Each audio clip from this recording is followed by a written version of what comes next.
vamos a hablar sobre blockchain y vamos a tratar de explicar qué es y cómo funciona. Y vamos a empezar con una definición muy simple, y es que blockchain es fundamentalmente la base de datos en la que se escriben las transacciones que se hacen los usuarios en Bitcoin o en Ethereum o en cualquier criptomoneda, ¿de acuerdo? Entonces, vamos a ver cómo funciona más en particular. Imaginemos que tenemos aquí a tres usuarios, el usuario A, el usuario B y el usuario C.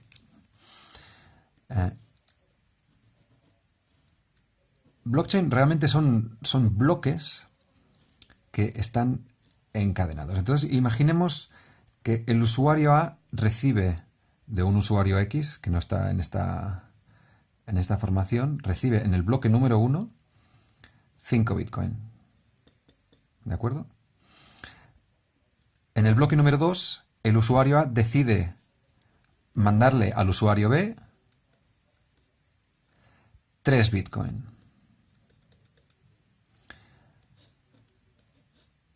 En el bloque 3, por ejemplo, pongamos que el usuario B le manda al C 2 Bitcoins y en un cuarto bloque vemos que el usuario C le manda al A 1 Bitcoin.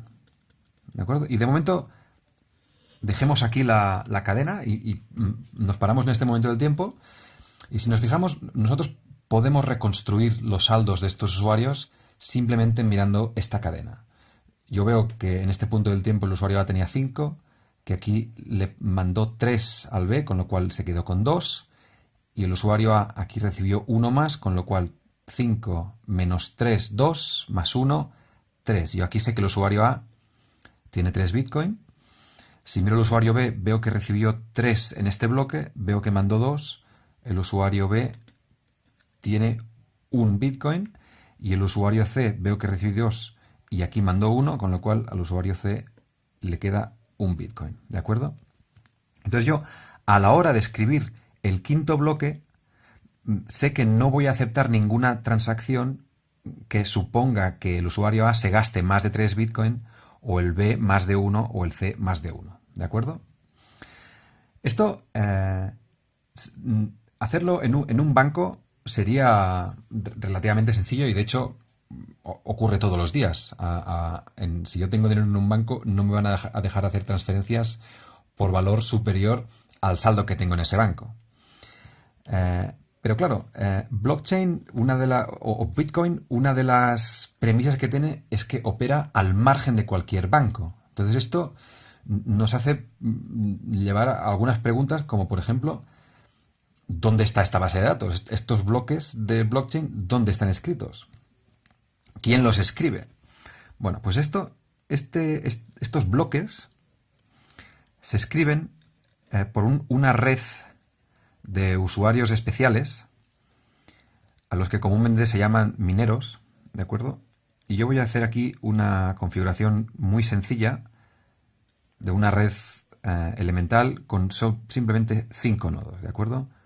El nodo 1, 2, 3, 4 y 5, ¿de acuerdo? Y además esto es una red que está mallada totalmente, de modo que todos los nodos están conectados entre sí. Esto es un ejemplo que hago para simplificar, pero en realidad en Internet hay miles de nodos repartidos por todo el mundo, ¿de acuerdo? Pero bueno, para este ejemplo, del mismo modo que decimos que hay 3 usuarios, pues vamos a decir que aquí tenemos los usuarios, y aquí están los mineros, ¿de acuerdo? Pues la primera pregunta es, ¿dónde está esta base de datos? ¿No? Porque en un banco sabemos que está en una oficina, probablemente protegida con grandes medidas de seguridad y demás. Pues en el caso de Bitcoin, y yo todo el rato probablemente use la palabra Bitcoin, pero esto es correcto tanto para Bitcoin como para cualquier otra criptomoneda. Pues en el caso de Bitcoin, la cadena de bloques o la blockchain está escrita en cada uno de estos nodos, ¿vale? Con lo cual, en lugar de estar en un lugar o en dos lugares replicada, está en tantos lugares como nodos hay en la red de Bitcoin, ¿de acuerdo? Pero claro, a mí me surgen algunas dudas. Por ejemplo, una pregunta que tengo es, aquí hemos visto que el orden de los bloques es importante, ¿no? Porque hemos visto que yo para saber qué dinero tiene disponible cada usuario, tengo que seguir un cierto orden. Tengo que mirar el 1 y luego coger el 1 más el 2, luego el 2 más el 3 y demás. O sea, para saber el valor de saldo que tiene el usuario A, tengo que reconstruir sus transacciones desde el principio hasta el final. Y es importante en qué orden los hago, porque, por ejemplo, yo veo que en el bloque 3 el usuario B le mandó al usuario C 2 Bitcoin. Yo esta transacción la puedo hacer en el bloque 3 porque justo antes el usuario B ha recibido 3 Bitcoins. Pero si yo cambiara este bloque y lo pusiera aquí delante, no podría, el usuario C no podría haber recibido este dinero de B. Con lo cual, una pregunta que me aparece directamente es ¿cómo hago que se respete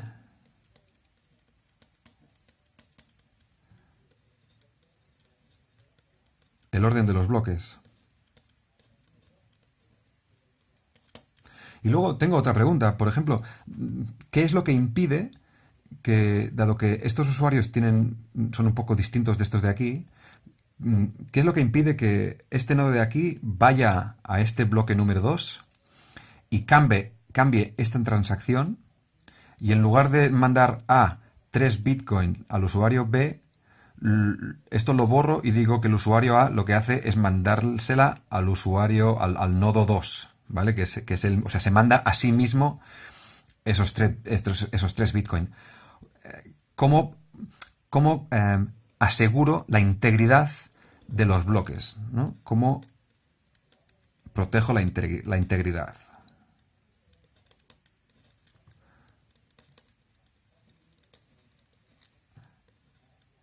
de la cadena? ¿De acuerdo? Pero tengo más preguntas todavía. Claro, si yo he dicho que una de las premisas de Bitcoin y de blockchain es que quiero operar sin necesidad de que haya un banco y todos estos nodos en la red son nodos que son iguales, no hay un nodo que dicta un orden al resto,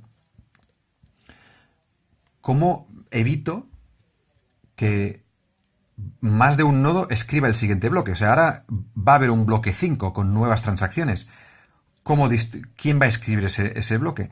Y sobre todo, ¿cómo evito que haya dos bloques escritos al mismo tiempo? Porque yo sé que, por ejemplo, ahora tengo al usuario A con 3 Bitcoin, pero yo podría escribir un bloque 5 que escribiera este nodo de aquí, donde hubiera una transacción que fuera de A a C de 3 Bitcoin, y que justo en el mismo instante hubiera este nodo de aquí que también escribiera un bloque 5 y que dijera que A le manda al usuario B 3 Bitcoin. Claro, si os fijáis, ambas transacciones son correctas porque hasta este punto de aquí yo miro el saldo que tiene el usuario A y veo que son 3.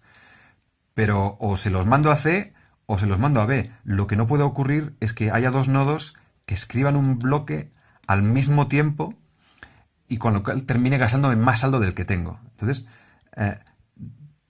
esto lo que me dice es que solo puedo escribir un bloque a la vez. Solo se puede escribir un bloque a la vez. ¿Cómo consigo eso? ¿Cómo consigo, sin que haya un nodo central que distribuya el orden, que no tenga colisiones? Es decir, que no haya escritura simultánea en esta cadena por más de un nodo, ¿no? Yo esto lo escribo ¿cómo evito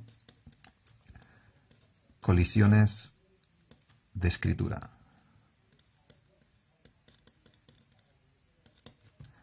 Entonces yo tengo estas 3 preguntas y creo que me falta una cuarta y es, esta gente va a tener que comprarse ordenadores para ejecutar ese software, esos ordenadores necesitan electricidad, y los tengo que meter o en mi casa o si ya son más grandes, pues quizá tengo que alquilar un lugar porque no me caben. Claro, todo eso me va a costar dinero. Mm, si yo quiero, si para hacer todo esto necesito una red de mineros, estos mineros, ¿qué incentivo tienen? ¿Qué incentivo tienen los mineros? ¿No? Bueno, pues estas son las 4 preguntas que voy a tratar de resolver y que pienso que entendiendo las respuestas se entiende fundamentalmente cómo funciona blockchain. Y yo para tratar de contar esto, lo que voy es a explicar qué es lo que va a ocurrir con este bloque 5, ¿de acuerdo? Y lo voy a escribir directamente como fuera a ocurrir, ¿de acuerdo? Entonces, lo que va a ocurrir primero es que los usuarios van a hacer un broadcast de sus transacciones, ¿de acuerdo? Y en este momento vamos a tener a toda la red de mineros escuchando esas transacciones. Entonces, cuando se llega a la capacidad, creo que ahora mismo en los bloques de blockchain de Bitcoin albergan como unos 2.400 transacciones por bloque, ¿de acuerdo? Pero bueno, como estamos haciendo un ejemplo pequeño, imaginemos que hay pues una transacción por bloque, para hacerlo súper sencillo, ¿de acuerdo? Perfecto. Entonces, tan pronto haya esa transacción, y pongamos que esa transacción es un envío de A a C de 3 Bitcoin, los 5 mineros van a hacer lo mismo. Lo primero que van a hacer va a ser construir una cabecera en el bloque.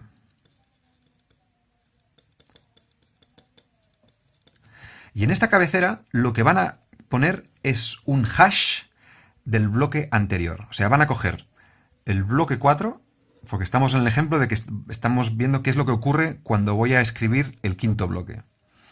Lo primero que hago es, cojo el bloque 4 y hago un hash. ¿Vale? ¿Qué es un hash? Un hash es una operación criptográfica que fundamentalmente busca como... A mí el mejor ejemplo que se me ocurre es como una huella dactilar, ¿no? Es como una especie de firma digital de un contenido. Entonces yo, en este caso, el contenido que tengo es un bloque, que estos son bits.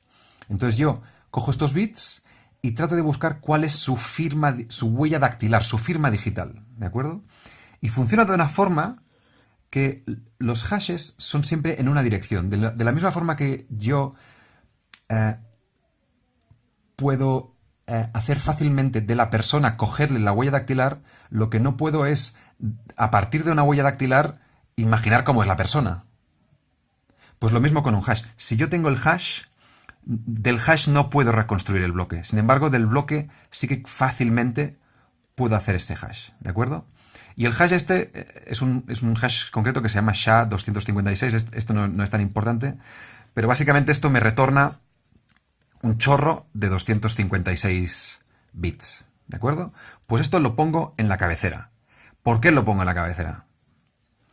Pues porque en la cabecera del quinto bloque tengo el hash del cuarto. Obviamente en la cabecera del cuarto bloque tengo el hash del tercero, ¿de acuerdo? Con lo cual el cuarto bloque empieza con el hash del tercero, el tercero empieza con el hash del segundo, el segundo empieza con el hash del primero. Esto ya me está resolviendo esta primera pregunta. ¿Cómo hago que se respete el orden de los bloques? Pues porque tengo una cabecera que tiene el hash del bloque anterior. ¿Cómo protejo la integridad de la cadena? Esto también me lo resuelve. Porque fijaros, si yo fuera a cambiar un solo bit del bloque 3, esto haría que la huella dactilar de este bloque dejaría de ser la misma que era antes de cambiar el bit. Con lo cual yo tendría una discontinuidad aquí, porque tendría que el hash del bloque 3, que además está escrito en el bloque 4, ya no coincide. Se rompe la cadena. Con lo cual, si yo quisiera hacer escribir algo que fue una transacción que fue escrita en un bloque anterior, tendría no solo que afectar ese bloque, sino todos los bloques posteriores. Porque si yo cambio una transacción aquí, me va a cambiar el hash del bloque 2, que a su vez va a hacer que no coincida con el hash del bloque 3, que a su vez va a hacer que no coincida con el hash del bloque 4. Con lo cual tendría que cambiar el del 2, el del 3 y el del 4. O sea, desde el 2 hasta el bloque último, para que fuera la cadena válida. Vale. Entonces yo empiezo a escribir la cabecera y en la cabecera lo que pongo es el hash del bloque anterior.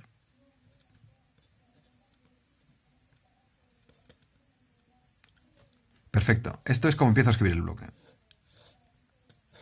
Lo segundo que escribo son las transacciones, que en este caso...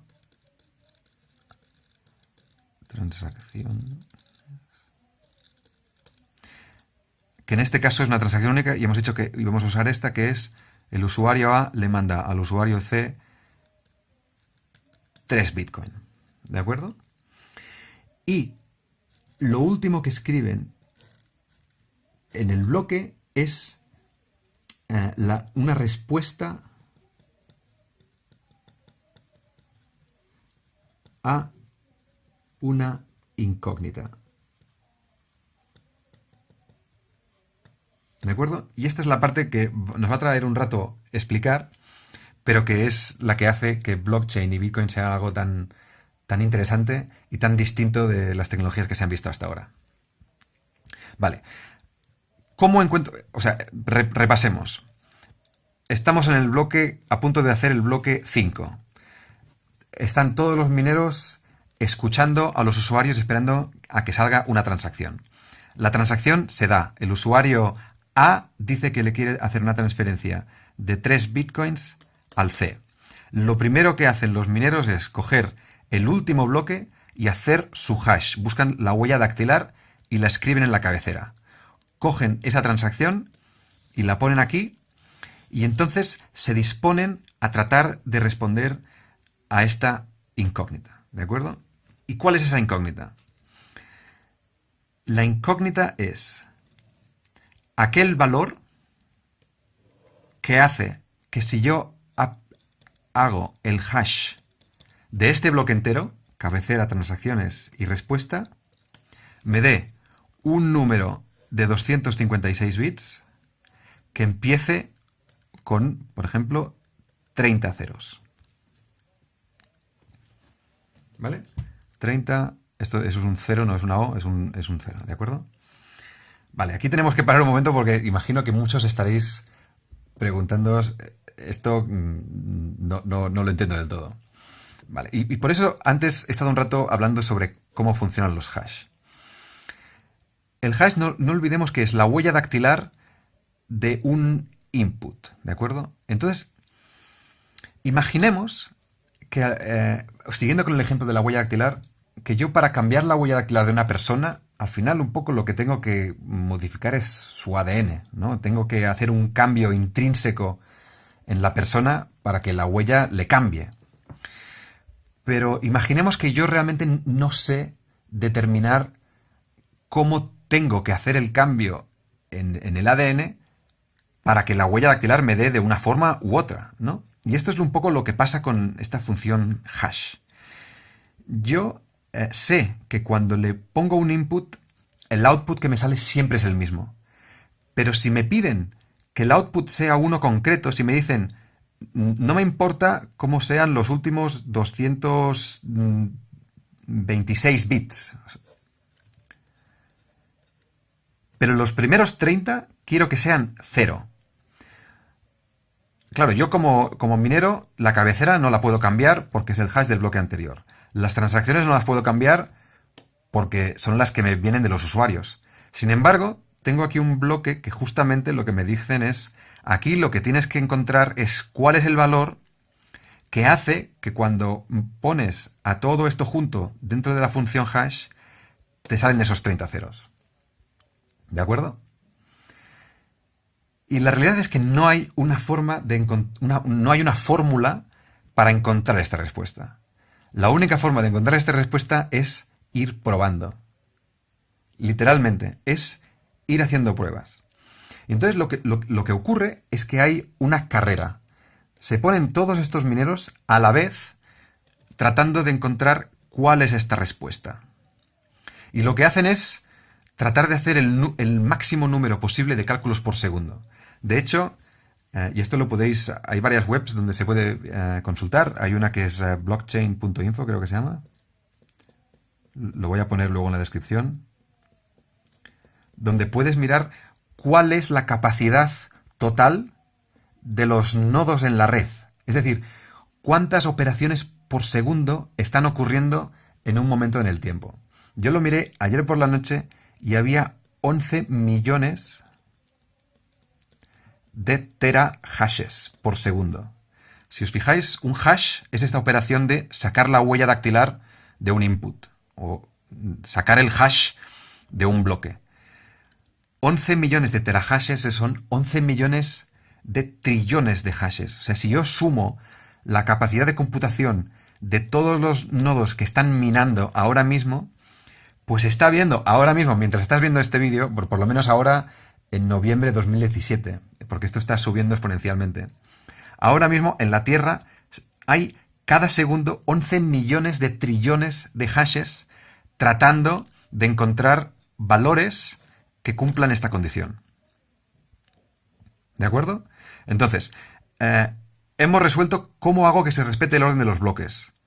Pues lo hago usando esta cabecera. La cabecera me linka los bloques entre sí, el 2 con el 1, el 3 con el 2, el 4 con el 3, de modo que yo el orden lo conservo. ¿Cómo protejo la integridad de la cadena? Con la cabecera, porque en la cabecera tengo el hash del bloque anterior y sé que si cambio un solo bit del bloque anterior me va a cambiar su hash y por lo tanto voy a tener aquí una discrepancia. Entonces esto me va a indicar que alguien me está tratando de colar gato por liebre. ¿Cómo evito las colisiones de escritura? Esta es la razón. Como no hay una forma formulaica, no hay una forma matemática de encontrar una respuesta, y estos mineros lo que hacen es fuerza bruta, lo que va a ocurrir es que va a haber uno que por casualidad va a encontrar este resultado antes que el resto.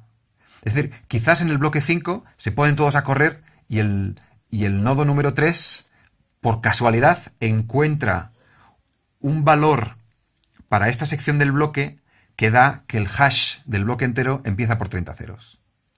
Pero es que y entonces lo que ocurre es que el reloj, ese nodo escribe este bloque y volvemos a empezar. Se ponen todos los nodos a escuchar, hay una transacción por parte de los usuarios, se escribe la cabecera con el hash del bloque anterior, se escribe la transacción y empiezan como locos a iterar, cambiando, poniendo valores aleatorios aquí, esperando que, con suerte, sean ellos el primero en encontrar una respuesta. Creo que lo he dicho varias veces, pero como no es la cosa más sencilla del mundo, creo que quizás sea bueno repetirlo. ¿De acuerdo? Con lo cual, ya tenemos esta respuesta. ¿Cómo evito las colisiones? Pues por el azar, literalmente, porque es muy, muy improbable que dos nodos a la vez den con esta solución. Esta solución, por cierto, cuesta mucho darla. Hay que hacer millones y millones de operaciones para encontrar una que por azar empiece con 30 ceros. Y por cierto, ya que estamos en el tema, esto de aquí se llama el grado de dificultad. Cuanto menos ceros exijo, más fácil. Por ejemplo, si yo dijera solo tiene que haber un cero, pues esto con dos operaciones lo más probable es que ya me saliera. Y si tengo mucha mala suerte, pues hago 3 o 4 pruebas o 5. O sea, difícilmente si hago 10 pruebas, las 10 empiecen con 1 todas. Relativamente rápido me voy a encontrar con una respuesta que empiece con 0. Si digo que tiene que empezar con 4 ceros, pues ya me lo estás poniendo más complicado. Y si te digo que son 30, pues aún más. Pues bien, esa longitud, el 30, el 35 o el 15, se hace de tal forma que el tiempo entre bloques sea 10 minutos. Esto en Bitcoin. En Ethereum, si no recuerdo mal, es 1 por minuto. Pero básicamente cada criptomoneda puede fijar un nivel de dificultad a la hora de rellenar este campo de aquí para distanciar el tiempo que tarda en escribirse un bloque. Y en Bitcoin son 10 minutos. Y si los ordenadores de repente empiezan a, en lugar de hacer 11 millones de terahashes, a hacer 20 millones de terahashes, pues probablemente en lugar de 30 ceros van a poner pues 32 o 33, la cantidad que sea, de modo que se conserven esos 10 minutos. Esto más que nada es una curiosidad. Bien, nos falta una pregunta por responder. ¿Cuál es el incentivo que tienen los mineros? Porque yo me estoy dando cuenta de que esto es complicado. O sea, tengo que tener el ordenador encendido todo el día. Esto me va a costar electricidad. Y además estoy compitiendo con todos estos otros ordenadores que están todos como locos tratando de encontrar esta incógnita que hace que se cumpla esta condición. Pues el incentivo es directamente económico. Y lo que ocurre es que al nodo que encuentra esta solución se le dan bitcoins. Y en el caso, o sea, si esto fuera hoy, el premio hoy por encontrar un bloque son 12,5 bitcoins. Que al cambio está como a $90.000. Entonces eso creo que quizás empieza a explicar el por qué hay este poder de computación enorme. La red que está dando apoyo a blockchain para Bitcoin posiblemente sea uno de los ordenadores más potentes que hay en la Tierra, en términos de capacidad de computación por segundo. Pues aquí está el porqué. Porque cada 10 minutos se sortea un premio de 12,5 bitcoins que al cambio de hoy tiene un valor de $90.000. Es decir, que hay más de $1 millón diarios repartiéndose entre los mineros, ¿de acuerdo?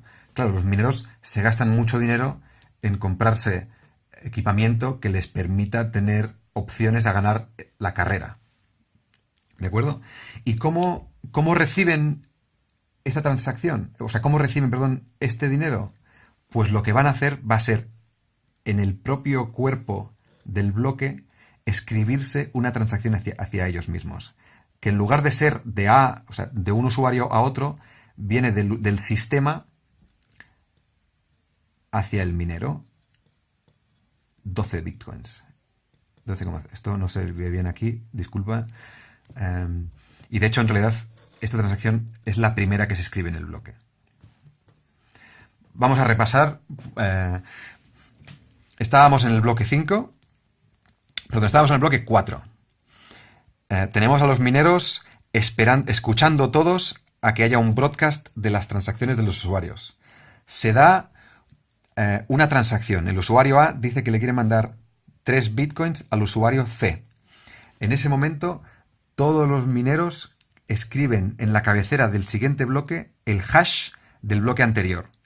Escriben esa transacción y empiezan a buscar un valor que haga que el hash del bloque entero empiece por 30 ceros. Si la prueba que hago no me da ese resultado, cambio el valor de aquí. Y le voy cambiando tantas veces como sea necesario hasta que me dé ese resultado. Si tengo la suerte de ser el primer nodo que recibe esa solución correcta, es decir, que encuentra este valor, lo que hace entonces es escribe en el mismo bloque una recompensa de 12,5 bitcoins para sí mismo y comunica al resto de nodos que ha encontrado este bloque.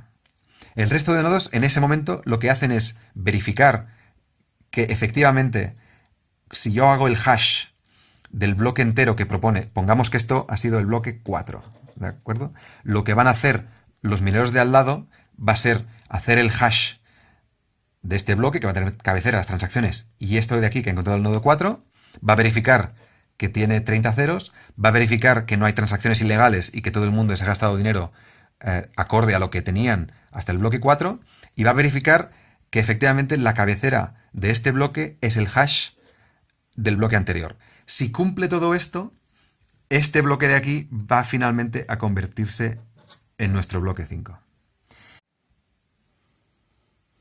Bueno, yo espero que se haya entendido la explicación. Sé que no es trivial. Yo, si tuviera que escoger algo con lo que quedarme, es que la gran innovación que tiene blockchain es que hemos sido capaces de construir un sistema totalmente descentralizado donde existe una única versión de la verdad. Y es que vamos a poder determinar con total seguridad y con una garantía criptográfica cuál es el saldo de cada usuario sin que haya ningún solo nodo que sea fundamental. El nodo 3 puede caerse, puede aparecer un nodo 6, puedo eliminar todos estos y poner nuevos. No hay ninguno que pueda ejercer una labor de censura sobre el resto, ni hay ninguno que sea árbitro o sea broker. Entre ellos, por una cuestión matemática de la probabilidad de encontrar una respuesta al mismo tiempo, se organizan automáticamente y tienen un sistema de incentivos que garantiza que van a dar cobertura a esta red. Realmente es algo muy elegante. Como ya llevamos mucho tiempo, yo voy a dejar el vídeo aquí y quizás haga uno más adelante hablando sobre esta cifra de dónde viene. Ya os adelanto que esta cifra no es constante, o sea, esta recompensa de 12 bitcoins por bloque no es estática, va cambiando sobre el tiempo. Y yo pienso que merece incluso un vídeo aparte hablar sobre ello. Y otra cosa que tampoco he contado y que también es interesante es cómo van cifradas las transacciones dentro de este bloque. ¿De acuerdo? Porque hemos hablado de cómo hay un broadcast de esta transacción, pero también es interesante entender la parte de los wallets, que es lo que va a permitir que esta transacción sea totalmente privada y al mismo tiempo segura. Bueno, espero que os haya resultado de interés. Saludos.